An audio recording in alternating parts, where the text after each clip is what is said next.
Abram wasn't all that much a man of great faith. At least not at first. I mean, think about it. God appears to him and tells him to head out towards this land that God's going to give him. He packs up his wife and nephew and all his stuff, and he does head out towards the land of Canaan. He doesn't encounter any resistance from his family, or the people whose land he travels through, or anything. He strolls around the land till he gets to the great tree of Moreh in Shechem. And when he gets there, God appears to him and says, "To your offspring I will give this land." So Abram builds an altar there, to the Lord who had appeared to him. Sweet! We're here. Let's set up this camp and start living this life of blessing. But it's not as simple as that.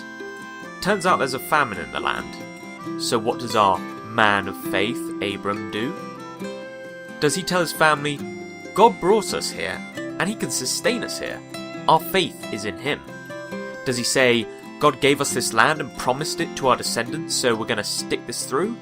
Does he ask God what's up, and what God wants him to do in this situation? No. Not quite. Not even remotely. Abram just packs up again and heads off to Egypt to live there for a while.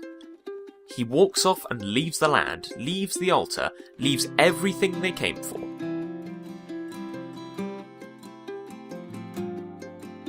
Where is the man we call the father of the faithful?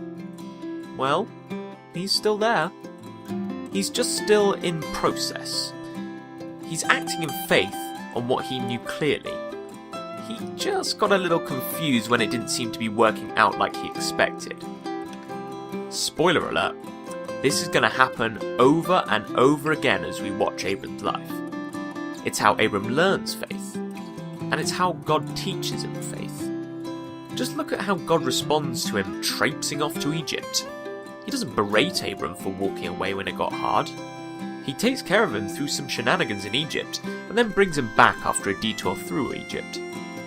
God brings him back to the place between Bethel and Ai, where his tent had been earlier, and where he had first built the altar. He brings him back with more resources and more experience than he had initially. It's this kind of cycle. Hear from God, act on what you know, get sideswiped by what you didn't expect, take matters into your own hands, come back to what God had said in the first place. It's faith building. You know, if you knew what God wanted you to do, and you got sidetracked or confused or walked away because it just didn't seem possible, that's okay. You can always circle back around. You might find that the altars you have built are still there. You'll probably find that the Lord is still there. Heck, you might even find some others camping out in the same area and who have been led to the same thing. And you'll likely find that you now know a little more clearly what kind of faith it will take to see it through.